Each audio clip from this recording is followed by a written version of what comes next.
Assalamu alaikum wa rahmatullahi wa barakatuh. Good morning, everyone, and welcome to our workshop in supply chain and logistics sector in Saudi Arabia. My name is Mohammed Al-Arifi. I will be your host for today's workshop. We are delighted to welcome you all at SIDF and to everyone joining us on YouTube. In line with the Saudi Vision 2030, Saudi Arabia is working to become a global logistic hub connecting Asia, Europe, and Africa. The Ministry of Transport and Logistics Service, together with the Saudi Arabia Railways, plays a vital role in driving this transformation through improved connectivity and innovation. Today, we are pleased to have two speakers from both the Ministry of Transport and Saudi Railway to share their insight on how these efforts are shaping the future of logistics in the kingdom. Please welcome Mr. Ala for the first presentation from the Ministry of Transport.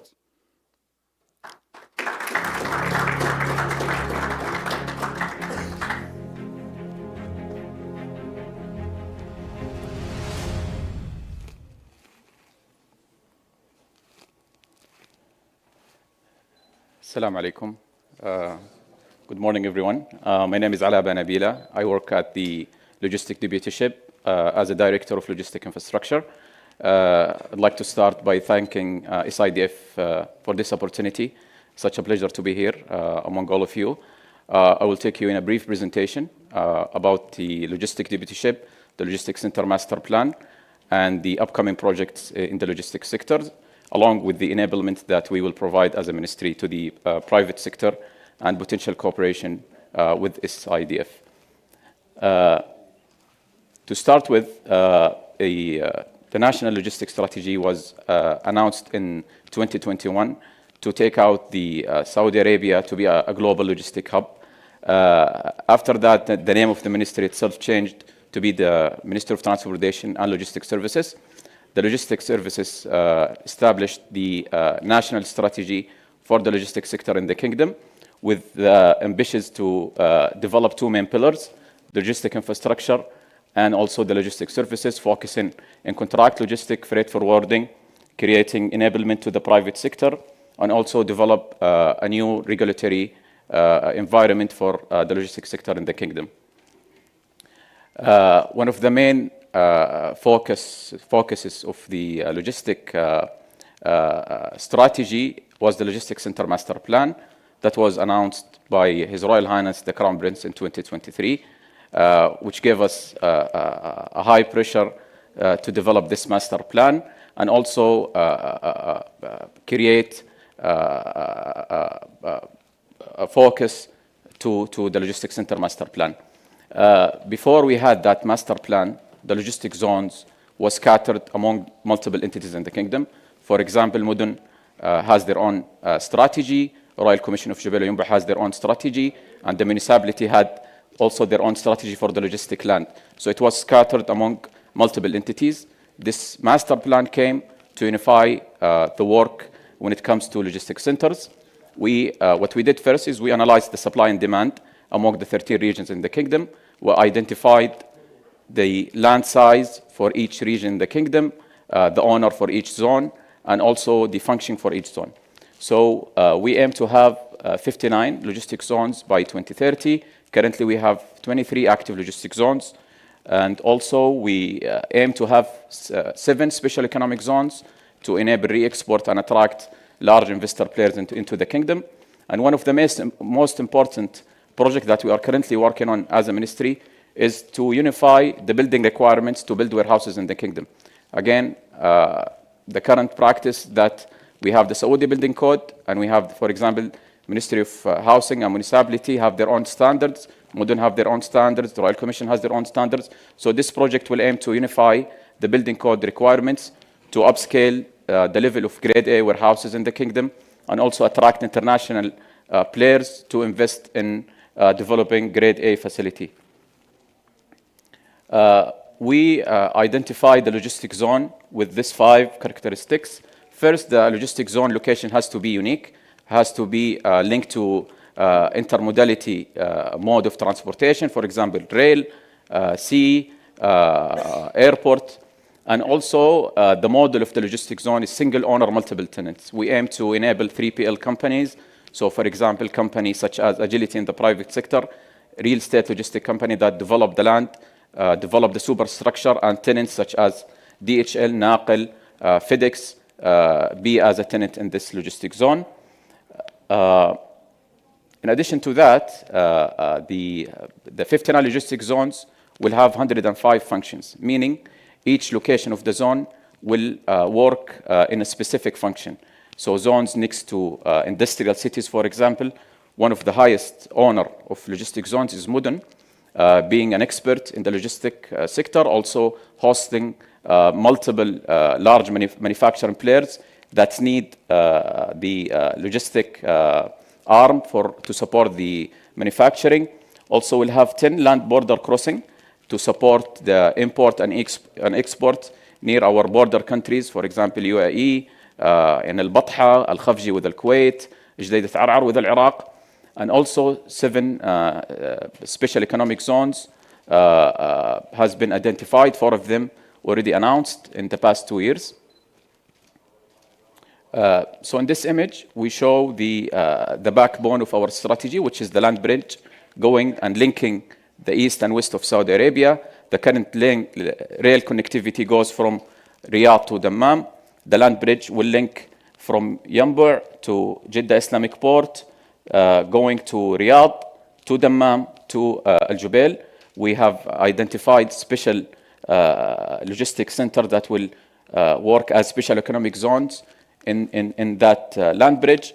Currently, we have cells working in operation near King Khalid International Airport, CAB in King Abdullah Port, hosting companies such as Lucid and Seer, and also Jazan just got the status, currently working with Royal Commission and Jubail Yanbu to finish the infrastructure work, and the remaining zones will operate in the future, inshallah.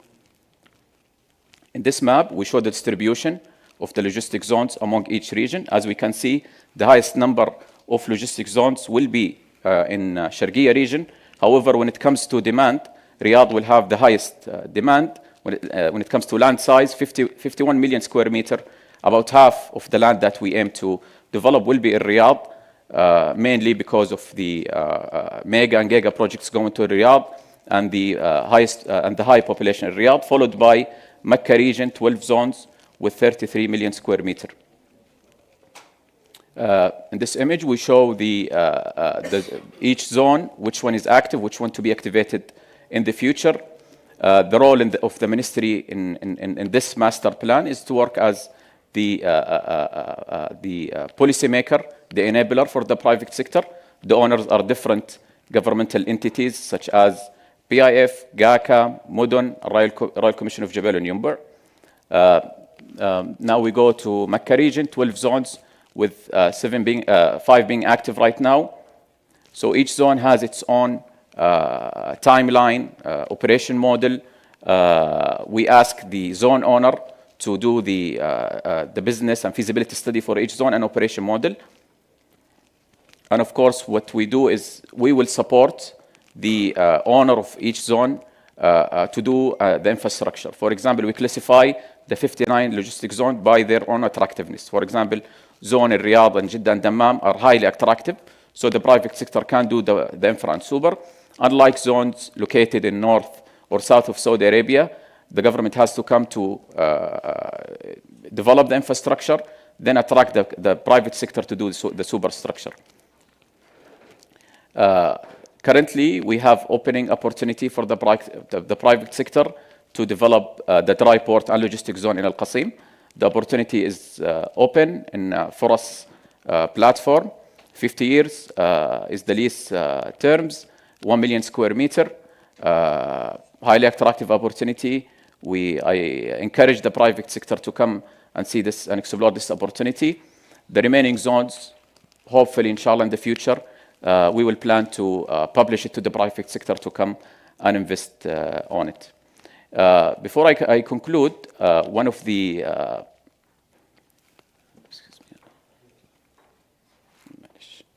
also the main project that we are currently working on is the logistic entrance, meaning that rather than having the large trucks entering Riyadh, now after the Red Sea crisis, we have seen the number of trucks has doubled in the past couple of years. We are currently working with Riyadh Municipality and Jeddah Municipality to develop a new project, logistic land, mainly focuses to host the truck stops and also have small warehouses to allow cross-docking operations into those zones. Currently, we are working with Riyadh Municipality to tender the new location, 1 million square meter east of Riyadh, very attractive zone also, and we aim to have 8 logistic entrants distributed in other regions. That's all for me. If you have any questions, please feel free to ask me. Thank you.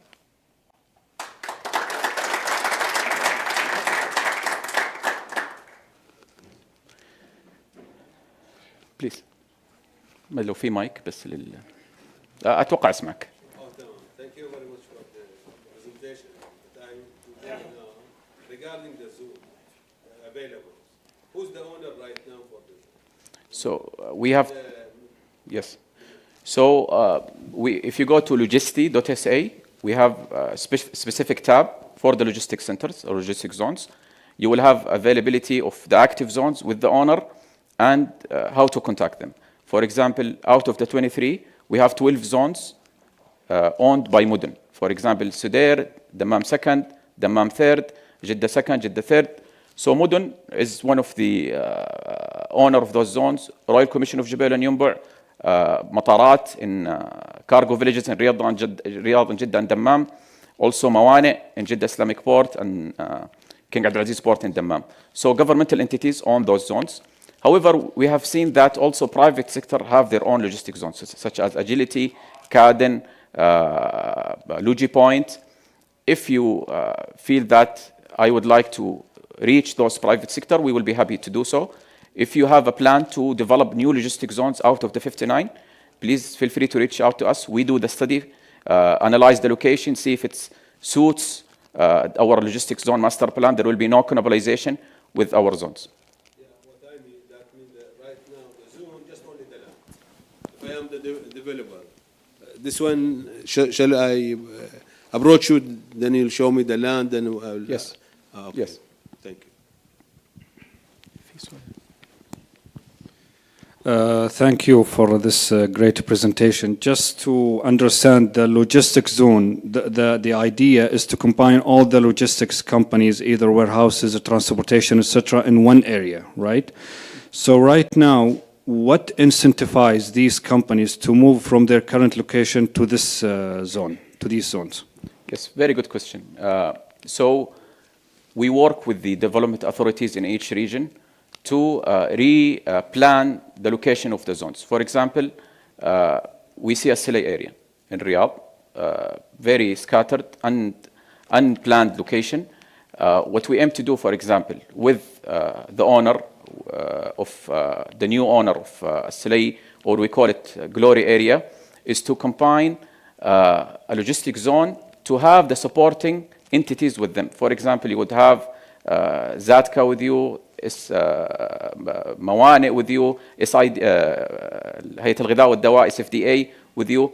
So it's an ecosystem for the tenants to have it. It should be gated community, high standard. So we enforce the tenants to go in a more arranged and ecosystem friendly for the logistic companies in that logistic zone. Also, we are very careful when it comes to location of the logistic zone. So having a connectivity with rail, having connectivity with sea would enable the private sector to come to those locations. Thank you. Assalamu alaikum and thank you. You mentioned about the trucks getting doubled and bypassing the cities. Let's suppose if JAL by GESCO comes to you and say we want to develop this area for total logistic zone. How would we get the benefit that these trucks does not go and stand anywhere in the city and they come and park properly, because there is huge investment done So would there be any cooperation between Marur and Ministry of Transport and these things? So those trucks must go when they are coming to Riyadh to enter our logistic area where we can provide them all services, accommodation, maintenance, and everything. Yes. So because if the government does not push this, the investment would become too much and would not work. Yes, So absolutely. please. Yeah, this is very important. When we reach to the private sector about this project, one of the repetitive questions that we received is how we force the truck drivers to park in that location. Currently, the current practice, unfortunately, they don't have options to stop in a specific location. If they have the option, then the Marur or the police can force them. We already formulated a team with Riyadh Municipality, with RCRC, with also Marur, to force now, after we have this project, of course, there will be regulation to force them to park. Because now they don't have the option, things being more flexible with the truck drivers. But after we have that option, the police will force the truck drivers to be there. Also, we are not also focusing on that. This location is unique. We want to develop it via private sector fully, infra and super. So you will have exclusivity in that location, meaning no truck stop project will be after you near Riyadh. So you will be the last stop for trucks before entering Riyadh. This will give you exclusivity and also high advantage for the truck drivers. Also, we're working with Transport General Authority to develop the regulation and the price range for the truck stop to be more feasible for the developer and the truck drivers. Allah يعطيك العافية على presentation. I made my dissertation in 2024 about the logistics sector. So I'm really interested about it. And so my question now, as you know that we began lately at my company, SIDF, to finance the logistic business. From your point of view, how would you see us, or what do you expect from us to contribute in that sector to enable the strategies that we dream about to have? Inshallah. So we work closely with SIDF currently to develop a new product to develop both infra and super. I know SIDF is funding the infra, but the super, but not the infra. Our main focus in the logistics zone is to enable the private sector to develop the infrastructure. The highest payment now goes to electricity, water, and other infrastructure costs. Now we are currently working with the SIDF to develop that product. Hugely will contribute to this logistics zone master plan. The investment size of the 59 logistics zone, 110 million square meter, more than 100 billion Saudi riyal. So huge opportunities for the private sector in that regard. Inshallah, once the product is finalized, it will add huge benefit to this master plan. Yes, please.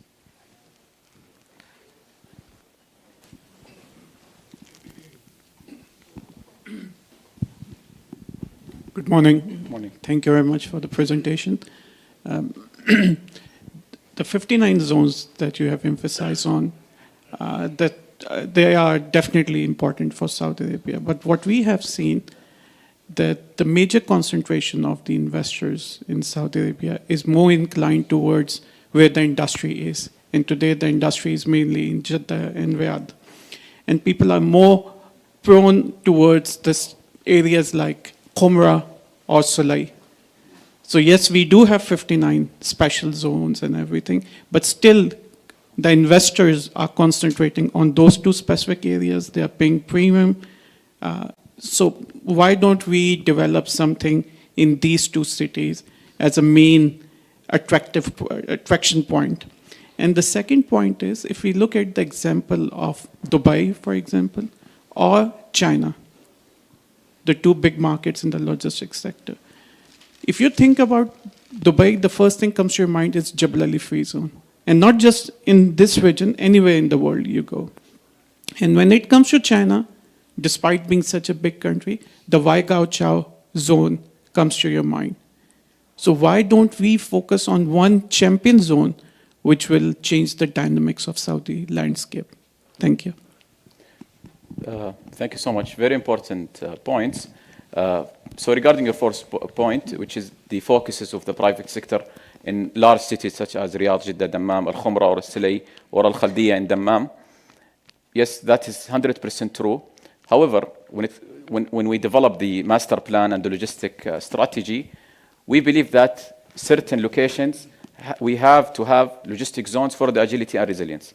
For example, having zones near Al-Batha border, or Jadiyat Ar'ar, or in Al-Qunfuda, for example, not attractive zone, you would be surprised that a private sector company now is working to develop a logistic zone in Al-Qunfuda, provably funded from the private sector. Saudi Arabia, with the Vision 2030 and the growth in GDP, a lot of opportunities. So we are not only focusing in Al-Khumra and Al-Silay. We will have logistic zones in those locations. Near Al-Khumra, we'll have a special economic zone called Jeddah Al-Sea, linked to the land bridge. But we have to have logistic zones in specific locations to enforce agility and resilience of the supply chain. For the second part, which is Jabal Ali, this is very critical to us. Unfortunately, we have seen huge leakage because of not having a free zones until now, or active free zones until now. The concept of free zones, we don't have it in Saudi Arabia. We have the special economic zones that provide same benefit when it comes to taxation, local content, labor, and other things. Current work is being developed, for example, in Dammam. We are working with SGB, Saudi Global Port, to have DILS, Dammam Integrated Logistics Zone, serving Dammam or King Abdulaziz port. We'll have 1 million square meter special economic zones, provide the same benefit. That's the first angle, having the infrastructure, the regulations in those special economic zones. The second part is attracting the private sector and the exporter and re-exporters into Saudi Arabia. So the biggest market in the region is Saudi Arabia. Unfortunately, the leakage caused that the exporter to export to Jabal Ali, then to Saudi Arabia.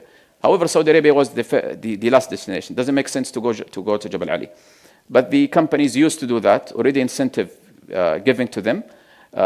We are working closely now with the private sector and the biggest exporter and importer in Saudi Arabia to bring their volume to Saudi Arabia originally. It's not a one-hand job. This is has to go with MISA, Minister of Transportation, Committee of Incentive in Saudi Arabia. So we are working on that track. This is very crucial to us also to reduce the number of leakage in Saudi Arabia. Please. We'll back one point regarding you mentioned there is 1 million square meter in this will be in Dammam port, close or far from there? No, very close. Very close. Very close. And the train will be connected for that one? Or? The train is linked to Dammam port, but I believe it will have a bonded corridor from that zone to the rail. But will be connected for future or what? The zone is very close from the rail. Okay. Yani less than 3 kilometers or 2 kilometers. I mean, for future, why not connect the train through this? Yes, we might have a bypass. We have our colleague from SAR, maybe he can. Okay, السلام عليكم ورحمة الله وبركاته. صباح الخير، يعطيك العافية على presentation. I would like to go one step back and would like to know, or just to understand that the objective is to have a robust logistics ecosystem that achieve two objectives. First is just to help business get the right product to the right customer at the right time at minimum possible cost at any time. The second is just to enable the kingdom to be the global logistics hub by having all the logistics zones interconnected by intermodality and multimodality as well, to ensure that we are connecting our ports east to west, to make sure that we will increase the number of goods containers that go via Saudi to other countries. Exactly. And here we need to also activate land borders and convert them to be logistics zone as well, because we have access to different countries, but we are not capitalizing on this. So going to the objective of having Saudi Arabia as the global logistics hub is a big objective, but we need to collaborate in government, private sector to achieve this objective. So what is the short term for the land borders to be activated as a logistics zones? And what is the level of integration between ports and rail? And hopefully we will hear from Sar regarding this. So again, thank you for very informative points. Exactly what you said. The land borders are very crucial for connectivity between Saudi Arabia and their neighboring countries. What we have currently now is Judayat Arar, near Al-Iraq border. All the land borders are planned to be developed via PPP model.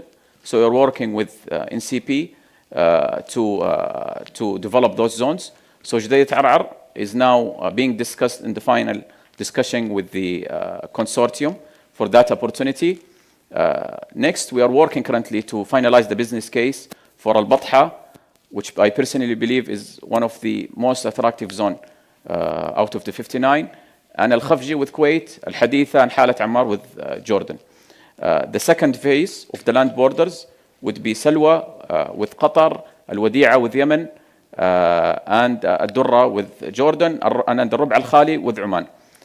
We classified those zones by their attractiveness and the highest need to develop first. So Judayat Arar, after mashallah we see now Syria has opened the trading with Saudi Arabia, Iraq and Turkey and beyond. So Judayat Arar is now taking the highest priority, followed by Al-Batha and Al-Khafji and Hadith and Halat Ammar. Once we conclude the business case, inshallah it will be tendered through NCP. The second question was regarding intermodality and linking the zones with, this is very important to us. That's why we aim to locate the zones near a mode of transportation. For example, linking it to rail, sea, airport. That's why we have shown that each zone will have its own functions. The location of the zone is important to reduce the number of traffic in each location. This goes to why we force or we endorse the tenants to go to the logistic zones to allow connectivity to those mode of transportation. Of course, SAR is one of the biggest partner in the logistic zones, as we are working with their own strategy to locate the zones to the rail connectivity. معلش تسمح لي من اول ده السؤال لا من اول بس سؤال سريع يعطيك العافيه. الله يعافيك. You mentioned the logistics building code. When can we expect it? Inshallah before the end of this year. Now we're finalizing the project. Inshallah by the end of December it will be announced. Perfect. Thank you. يعطيكم العافية أخوكم محمد بخمسين.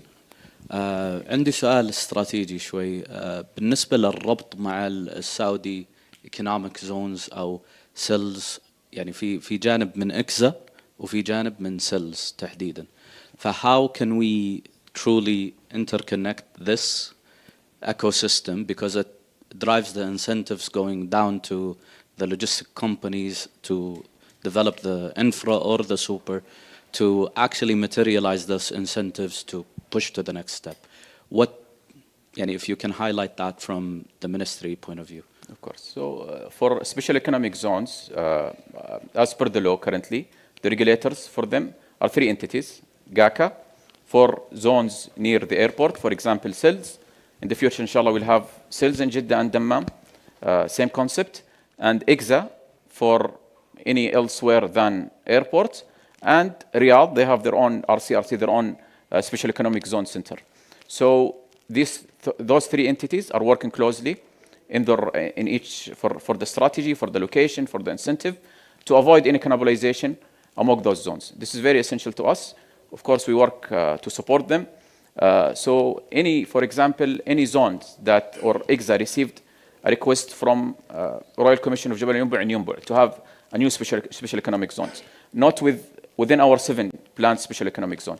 So we study that request with IGZA to see if Yumbu makes sense to be a special economic zones. Because after Yumbu, right after Yumbu, we have CAP, King Abdullah Port, special economic zone. So it doesn't make sense to have Yumbu or no. So we work with IGZA or with GACA or with Riyadh Special Economic Zone Center to make sure there will be no competition nor cannibalization among the zones. So, for example, for a logistic provider who's targeting, as we mentioned, Riyadh region or Jeddah region, how would they route basically to that with, let's say, the CAP strategy, specifically for SILS or for SEZ? شوف first the special economic zone is specified for special tenants. There are very strict regulation to whom to host in those special economic zones so that we don't harm the base economy. This is very important. Going back to your question, so for example, SILS is port, near an airport. So usually 70% of what's been consolidated or packaged in SILS are served to be exported from SILS. CAB, they have different percentage. So each zones, the special economic zones, they have their own regulation and specific operation. يعني حتى المصانع, for example, CAB focuses on mobility, cars and EV, and SILS focus on logistic and attracting high-tech companies, for example.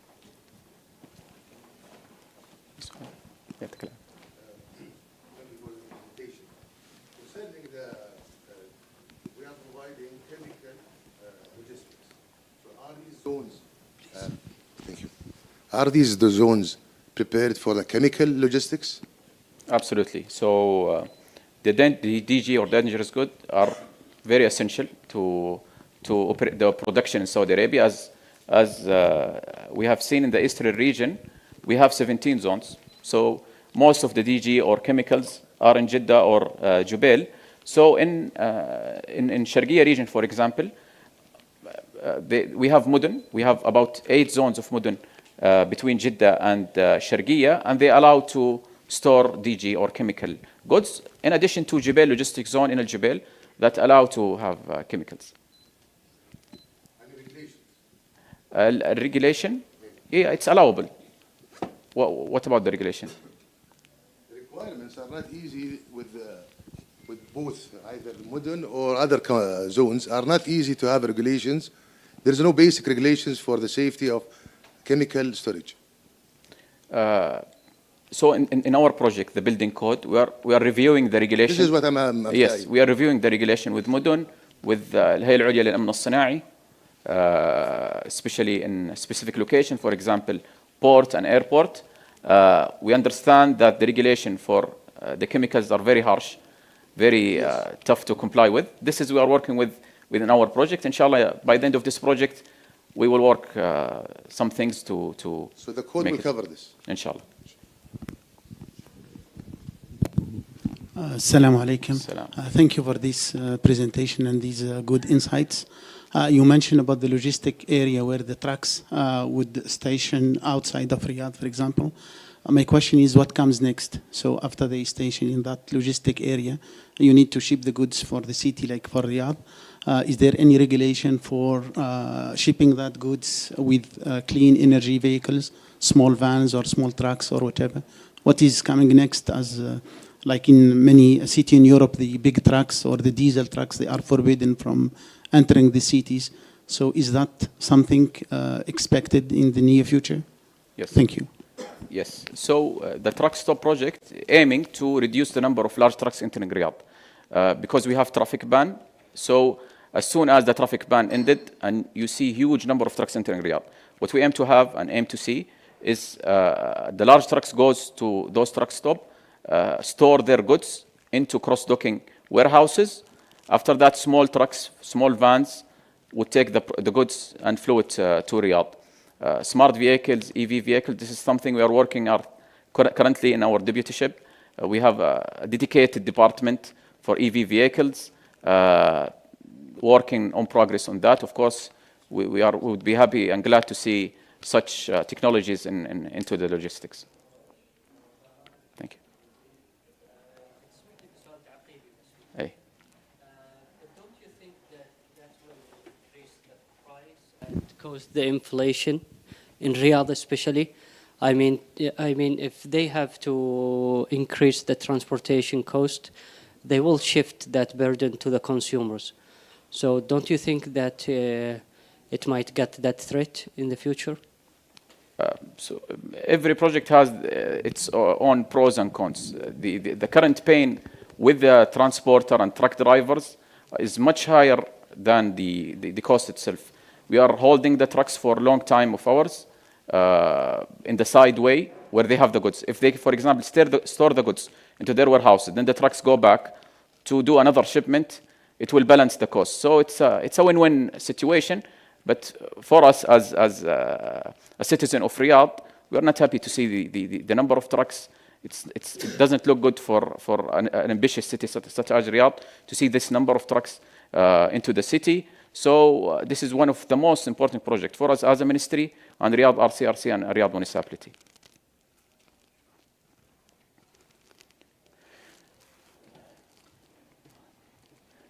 يعطيكم العافية.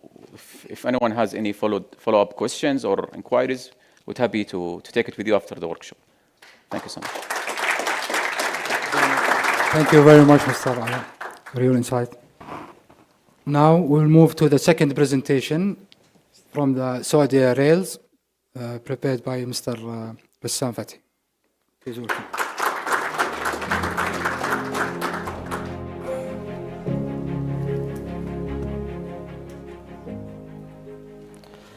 طيب بسم الله الرحمن الرحيم السلام عليكم ورحمة الله وبركاته. I thank SIDF for inviting us here to meet you and to give you a flow of presentation of what SAR does. Today we'll be having this agenda introductory to SAR. We'll introduce to you what's wagons, what's locomotives, what is our network, what's a plan, and the services that we do in several stations that we have. And then we'll explain why SAR and answer several questions that you have. So today, SAR is on PIF 100%. We are managed and led by His Excellency, the Minister of Transportation and Logistics Services. This means that SAR is a semi-government. We are regulated by the Ministry of Transportation, and we are supported by the government to facilitate railway in the kingdom. SAR is focused more on cities transportation. So metros is not part of SAR network. Railway started 80 years ago, 1947. In 2021, a merge happened between SAR and SRO. So SAR now is the fully owned network for the railway connecting the cities.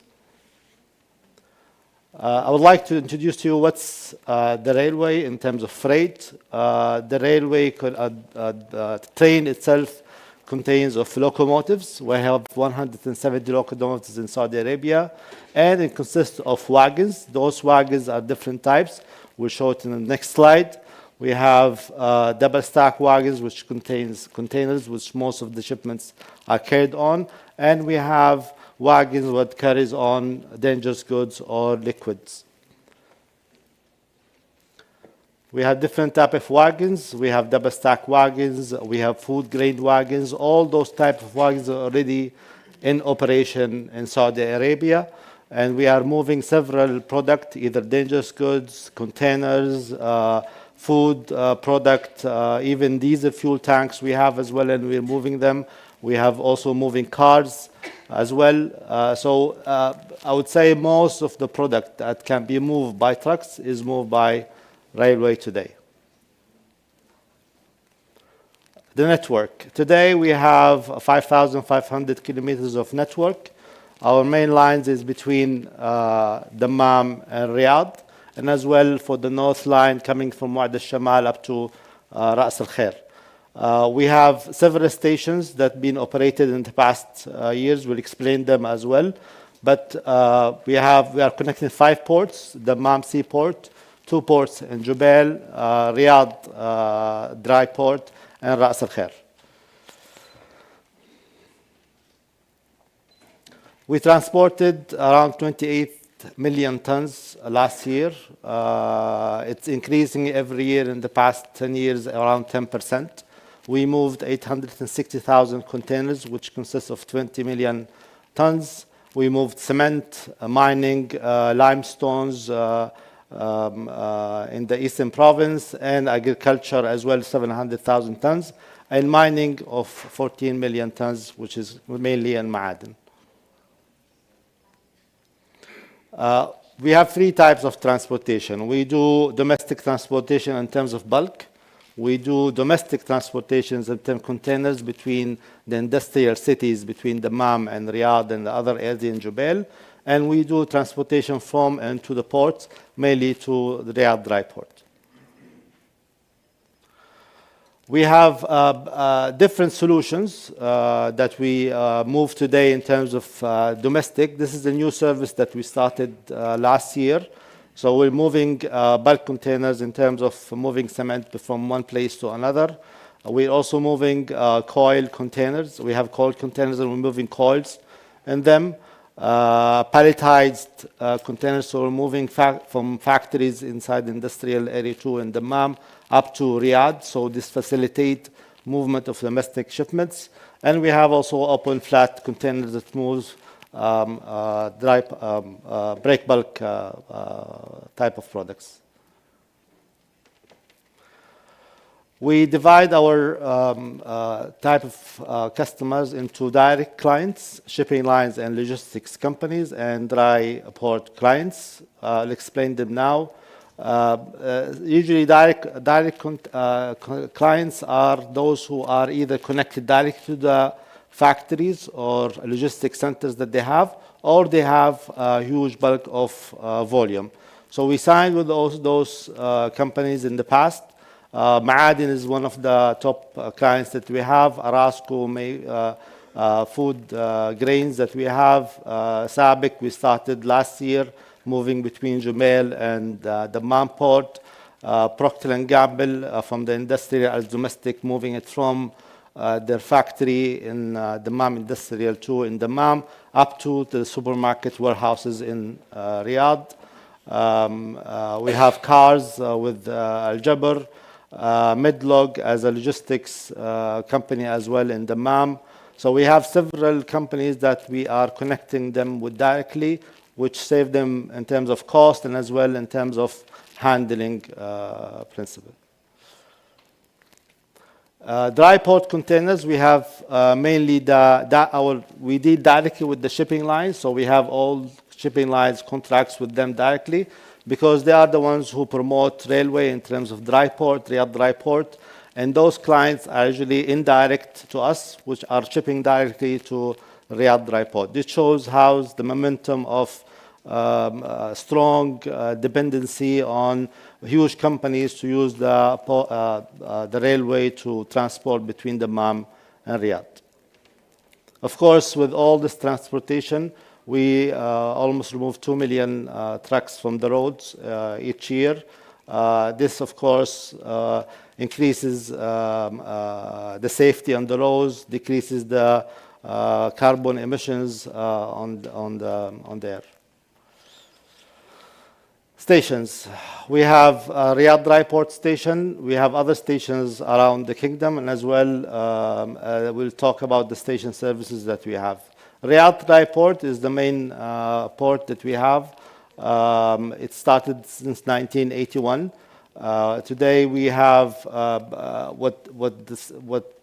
the flow comes is it's coming from King Abdulaziz Port up to Riyadh Dry Port, and it goes back to the empty industrial area, which is, as you can see, is beside the second industrial area here, to easy move and avoid any conjunction of the cars, and as well to avoid any banning hours between the industrial area and returning the empty depot, and then go back to the Dammam port and Dammam empty the container yard back to the container depots.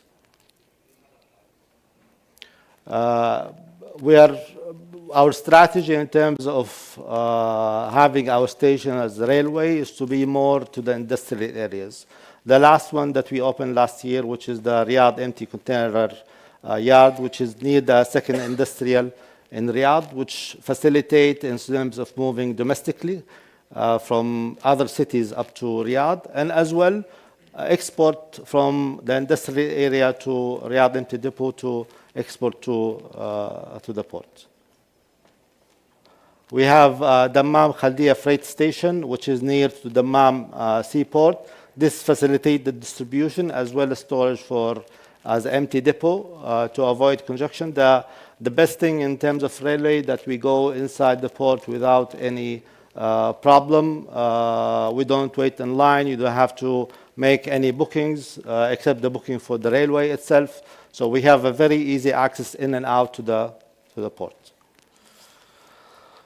We have recently, we'll hear very soon, we'll start operating Jubail Freight Station. Jubail Freight Station is mainly, we're going to serve the petrochemical industry in Jubail. This is going to be a main hub for export and import to Jubail, and as well domestic movement from Jubail to other stations that we have in the kingdom. Harad Station, we see this as a strategic station, not for the agriculture which is surrounding Harad, but also for connecting with the Emirates in terms of things coming from the Emirates or exports going to Emirates. We're going to use this as a station for bringing all the product from the kingdom up to the station and moving to truck to the border, and then even connecting to Etihad Railway, which connects again to the ports of the Emirates. This is something that we're looking and studying it yet, but this is going to be also a part of facilitating connecting between the railway and as well trucking. Al Kharj freight station have been operated now for 3 years. We're serving mainly agriculture in this area. And as well, this station is considered one of the nearest stations to Jeddah. Still, we don't have a railway connection, but what we do is that we bring the product through the port up to Kharj, or from Jubail to Kharj, or from other areas to Kharj, and then trucking it to Jeddah. We have great packages. We already cooperated with transporters where we are moving product from the east to the west region. Future stations, we are looking at in Dammam second industrial city. We're going to have a station inside Dammam industrial city. We have Gariyat. Gariyat is an essential area for us. It's going to be facilitating export to the neighboring countries. We believe also importing it from neighboring companies, and it's going to be a main hub. So you'll save around 1,500 kilometers of road traffic and banning hours in terms of crossing cities from the Dammam port up to Gariyat area. If you want to export, we're going to use containers, or we're going to use it as to handle pallets, or future-wise in terms of as well bulk. With that, we will have also Ras Al Khair, Qasim, Sudair, Hail, Busayta, and Wa'ad al-Shamal as one of the future strategic stations that we're going to build. The services today, what we have in the yards are empty container handling. We have railway cargo handling, first and last mile services that we do to the customers, and as well stuffing and destuffing. Now SAR. Why is SAR? Everybody is saying SAR is very expensive and it's more expensive than the trucks. In many cases, that's not true. We are dealing with customers in terms of full package solution. But if you look at in the long term sustainability, you will see the cost is really very benefit. And that's just an example of maybe in the past year, there was a huge cost increases, unsustainable price in terms of trucking. Whoever signs with us, there's a stability of prices all the way, especially if you're signing 10 or 20 years. So this is really a great benefit for your plans and future expansions, and especially if you are a manufacturing company. We are reducing CO2 by 75% versus trucking. Safety for us, all us driving in the cars, you see trucks passing through us, adrenaline increases, and we worry about our kids, our families, to drive beside trucks. So this will facilitate making the roads more safer for us. Developing logistics sector. Today, the Ministry of Transportation talked about the logistics centers that are distributed all around the kingdom. Using the railway is an essential thing for those logistics centers, and we think this is a further step for us to connect to the world, and which is going to connect later on future, hopefully, with the land bridge and the GCC. No waiting time to enter to exit port, as I explained. There is no banning hours in terms of cities. Our railway goes inside the city and outside the port without any issues. Infrastructure in terms of the roads will be much more better. Those are all benefits that we see today really make SAR as an upper hand in terms of facilities and services versus the other logistics services that you'll see today. Thank you. This is the barcode. If you have any questions or further you want to connect with us for any deal you want to do, you can connect with us through the barcode or the email and phone number that you see here. Thank you very much.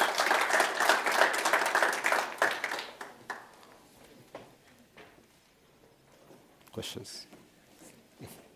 Thank you very much for your insight, information. Assalam. Yes. You mentioned trucks and some.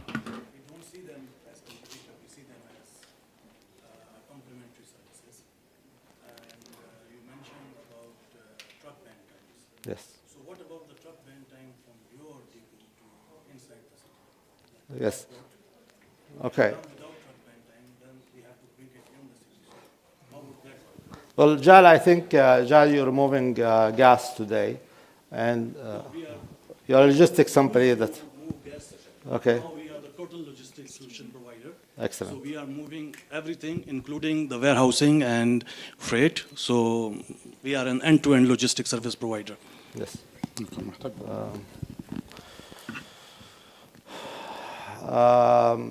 1981, the dry port... Yes. Riyadh Dry Port, when it was established in 1981, south of Riyadh was here. As you can see, industrial area 2 was here.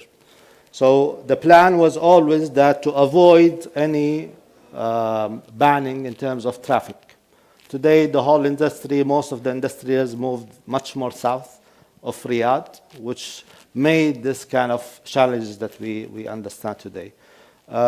We established this empty container Riyadh, which is a station. Today, if you go to this station, there is no banning hours. Actually, Mudun is now working on a corridor, direct corridor for trucks between this area and the industrial area 2 and maybe 3. So this is something that is facilitating for us as SAR and for the customers to be near to the required and demand that they have. Yes, today Riyadh Dry Port, we have challenges that we have, but still, if you are giving to first industrial area, it's very easy access. But if you go in there, yes, you're going through this regulation. But if you're doing domestic shipment, we're moving it in this station here, where you can't be near to the door to the customers. All our station, future stations that we're building it in a way that it facilitates to be more into the industrial area, and as well to avoid any city areas where all those challenges will face. Thank you.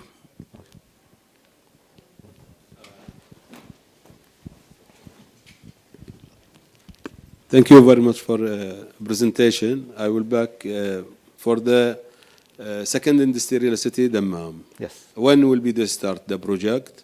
And when you connected to the industrial city, they will be 1 point or will be for the factory? We are Al-Ittifaq still. We shift annually around 1 million ton for the billets by truck. Yes. Then this is a very important project for us. Okay. So in terms of Dammam Industrial, for the Dammam Industrial area, the connection will be, there's going to be a station inside the industrial area. We expect this will take around 4 years maybe to connect to the industrial area. In terms of, we are looking on the path that the railway is connecting, and we're looking at the factories where bulk is. It's a very good chance that you connect with the team that we have to look at the facilities and what requirement that we have, and the path that the railway is connected to the industrial. Maybe if some factory is there, we can connect it directly if it's possible. If it's not possible, the whole industrial area within the logistics zone is like less than 2 kilometers away from many factories around it. So that will facilitate more easy in terms of access to the railway. That will make double handling again. Yes, if it you will go make for double- one central point, then again I will shift it to my factory. This Yes, again the cost will be increased. Yes, but we will be putting solutions where the cost is not really big. Because if you are more zone, you can bring your own trucks and move it between their factory and as well the station. So the double handling isn't going to be a big effect on the price itself. No, this will be, will be high cost. Yeah. Yes, but if you compare for rolling to, and loading, this is will be the same. Instead, I made it from the port directly to the factory. Will coming to you, then there is double. I mean, Yes, the cost will be double here. no, Unless it doesn't necessarily to be double. Of course, it will be double. The freight, if you look, for example, today if we're moving product from the factories or from a logistics zone to the port, for example, we're moving it all by railway. The cost there in terms of railway is very less than trucking, much more less than trucking. Then the double handling cost comes in. It will compensate any differences between you and the truck. So even you think today that the double handling is an extra cost, it's actually something that we burden within our cost that we provide to you. Yeah, that will sit with your team. No need to take the time for the. Okay, thank you very much for the presentation. I will take you from the operation area to rather a strategic question. Yes. We all know that, okay, we're working toward the Vision 2030 objectives and NTLS. So I think we are targeting 41, maybe reduced to 31 million container by 2030. With the increase in infrastructure of rail, hopefully you will be able to handle it, but I think it's not one entity responsibility. We need to have collaboration between different entities. So I wish Mawani were there today, but what is the integration and collaboration level between Mawani and rail to handle this huge number of containers in 2030? Because if you come, I think shipping lines schedule is fixed. So how flexible is SAR to shift their schedules to accommodate this high number without any congestion in the ports? Today we're operating, of course, the Dammam Seaport, and we have Jubail Industrial and as well commercial port, and as well we have Ras Al Khair port. Dammam, we are developing more capacity in terms of railway inside the port itself. Today it's happening, and there is a future also plans to increase the capacity inside the port itself. The Jubail, we believe that we're working with the shipping line as well with Moane in terms of moving the product directly from Jubail to other cities, especially Riyadh. So we're looking at different options and different strategic things that we move. This is, of course, the thing here is it's all about several parties. It's not Moane only. It's also shipping line where they have to decide on the ships and the depth and a lot of factors that they encounter where, which port, and they enter. But today, the Dammam port, for example, is going to be enhanced more in terms of railway. I'll just give you an example. In the past, we were handling only 57 wagons per train from the Dammam port to Riyadh. Today, it's 100 wagons. This requires a lot of, today with the capacity that being built inside the port is for 57, but today we are going to increase it in a way that it accommodates a full 100 wagons. Enhancement is going through. In the past 3 years, we seen a lot of demand on the railway, more shifts from the trucks to the railways happening. This, of course, railway is an infrastructure, a huge infrastructure requirement, and to apply this will take time, but things are really in plan to accommodate all those kind of volumes that we think that will come to the ports. Thank you very much. I have 2 more questions, but I'll combine them for the sake of the time. So one, I like the point you mentioned about saving the environment, and I think 2 million truck away of the roads is very important. But one issue is the empty containers, and how can we incentivize or just come up with a solution to minimize the number of empty containers going back either from the dry port to the back to Dammam? Yes. So, and what technology could help on this? Have you adapted any technologies that monitor the freight between different nodes in the network? And if you can come up with technology solution that minimize the number of empty containers. Thank you. Now, of course, empty containers is a must. I mean, if you're bringing product, if you're importing product, you have to have an empty container. Not necessarily. Mainly, it's either you bring it as a bulk or you bring it as in a container. Now, empty container is something that we are working towards with the shipping line. We have several stations now, as you can see, around the kingdom. Today, every shipping line is focusing on to have a main hub, for example, in Dammam. So everybody is returning all empties back to Dammam.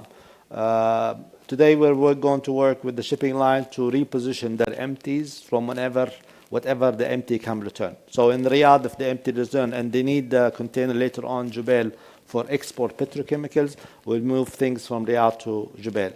If we have a station, for example, in Al-Kharj, where empties are, because of the agriculture, they're bringing containers, the empties, instead of returning to Dammam, they go back to either to Riyadh or to Dammam or to Jubail or to other areas, or for re-exporting through Garayat or to the Emirates. So the more areas or stations that we are near to the cities, more it facilitates for the shipping line to reposition their empties as well in a better way. The second question in terms of the technologies, we have a very huge projects happening now with one of big, I cannot answer today, but it's one of the biggest systems that we will implement in the freight, where you're going to have a tracking, where is your product, which station, how long it drive to your station, and connecting with as well to the first and last mile operator that we're going to have in the stations. So hopefully by end of 26, we'll have something more reliable in order for you to look at the systems in terms of freight. Thank you very much. Hello. As your network is much growing and your capacity is growing, as well as demand is growing. Thank you. Where do you see an opportunity for the private sector? From an SIDF perspective, our policy gives mandate for investors to take loan from SIDF for investment in railway projects. Yes. And mashallah, we have very close coordination with Mawani, MOTL, but we haven't seen much private sector participation for railway projects. So where do you see that there is an opportunity? We have several opportunities. Actually, in the past maybe year or this year, we did provide opportunities in this running station itself.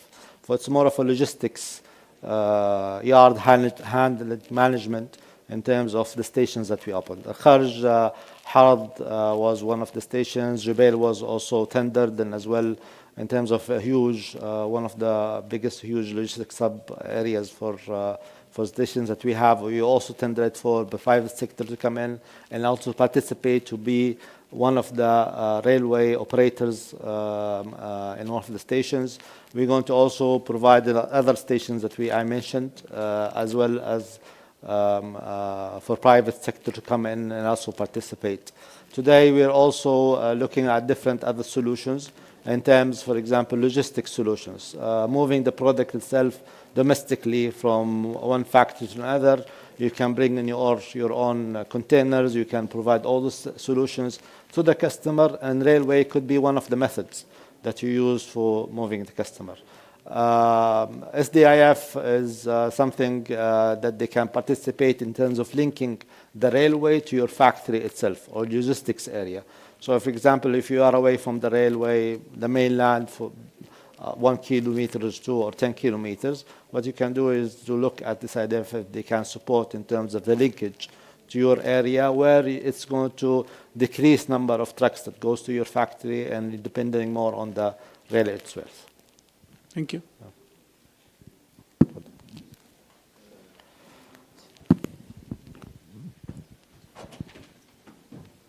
The last presentation was about the logistic area. How you have a cooperation with them to link all that logistic area with the rail? We have cooperation, of course. We have continuous cooperation with them. Not all industrial areas that have been mentioned today, for example, are connected to the railway. But for sure, it's a priority to have an industrial area or industrial zone connected to the railway. But this is in cooperation. We are doing this, but not all 57 are going to be connected to the railway. I'm talking about the strategical logistic area. Yes. They're talking about Jadidat Arar or about Khafji, because that's very important for us. If that train coming to the industrial city, then we will load our goods direct to the Jadidat Arar. This will minimize even the cost and increase, make our life better. I mean, yeah, I'm sure. You can see this is the main line that we have now. Connecting to another industrial area depends on the distance and the main line itself. Now, again, it's part of a strategy of where the line. If you're talking about connecting with GCC, for example, GCC railway, when it comes, for sure, it will open new. It will be connecting to the industrial area zone standings. I mean, I don't want to mention it today, but we have a lot of information that we know there is going to be future railway connecting with GCC and the land bridge, where industrial areas will be connected intersection with the railway itself. Thank you.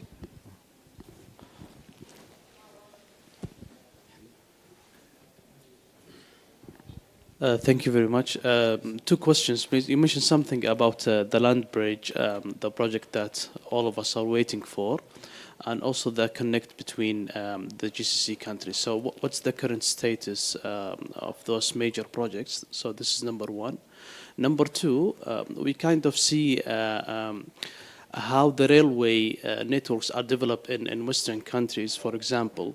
So the government make a huge investment, and then they start to privatizing the sector to private sector after they start the operation. So this is the same story that we are having here in our country, or you have a different approach to develop the network? Today, just to answer the last question, today we are specialized. And we are the only ones in terms of railway connecting between the cities in Saudi Arabia. Today we're in a greenfield, and we are just started this kind of. We're not old as maybe other countries like Europe in terms of the railway. We are more focusing on developing the whole infrastructure in a proper way. Of course, for sure, when we connect with the GCC, privatization will come. All the new methods that's happening all around the world will be conveyed in Saudi Arabia with the practice that we have and the regulations that we have. We are looking in terms of privatization and as well railway. I'm sure tomorrow if we connect with Qatar Railway or Kuwait or the Emirates, their trains will also move to our network. Our trains also, as SAR, will be moving to the network. This is part of the privatization. New companies will come for sure. Like what's happening in Europe, to use the infrastructure and to use the network, to use the rail itself. So this is for sure going to happen, but not going to happen today because we need to develop the whole infrastructure to make sure that we are aligned with the whole sectors that surrounding us. In terms of what's happening with GCC and what's the land bridge, To be frank with you, this is still in terms of decision phase. Final studies has not been concluded yet, and we're still waiting for the decision to come up in terms of GCC. GCC, each country had its own strategy, so I believe this will be dealt in a different way. But in terms of land bridge, there are some areas.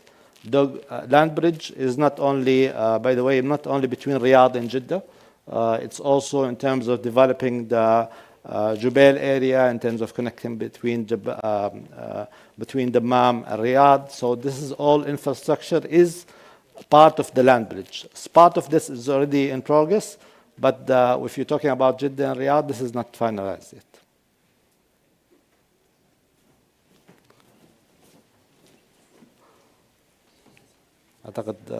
Well, thank you very much. You have any question? Yes. Yeah, تفضل. الله يعافيك. اخوك محمد بن 50. حاب استفسر part of the technology strategy, basically, that following up on the technology question over there. Yes. Where can we actually identify the ecosystem technology integration between ports and, inshallah, the potential factories according to the expansion on the railway stations, whether in existing infrastructure or on future infrastructure? And the reason here is if it's on the eventual consumer, whether it's reducing the total cost of ownership or identifying the optimized long-term lease مثلا with Saudi Railway, how can we actually manage مثل ما قاعدين نبني الانفراستراكشر physical برضه technology infrastructure readiness? Where do you see that? Today, our technology, which we said maybe at the end of next year, going to be ready, hopefully. We are based it on completing what's already there. So, for example, Fash, you have the ports where your container is the main thing that we're connecting with in terms of our system. So when you go to our portal, you'll be seeing where is your container or your product from the side of the Fash area up to clearance, up to where it is and where it's going to end. So we're making sure that the infrastructure that we have, the main already built in Saudi Arabia, is that we're going to continue with this, but in the railway side of it. Now, this for sure, when we have the system, is something that will make a more easy facility for everybody to use the railway. Today, in order for you to use the railway, you have to sign a contract with us, and then you have to be dealing with the contract terms and the volumes. Tomorrow, we believe that you can go to the portal of the railway, and if you want to book one container, you can just book it, and immediately you can have the service. You can select the services that you want. If you want the first last mile, if you want some services inside the station itself. So all those are going to future happening in the system, inshallah, we're going to build. Thank you very much. Thank you. Thank you very much. Thank you very much for your valuable input. في الختام نشكركم على الحضور، والآن فقرة التكريم. ندعو الأستاذ موسى البارقي وكيل الوزارة الخدمات اللوجستية وسعد المهندس أحمد البقعاوي لتكريم المشاركين. الأستاذ علاء طنبيلة.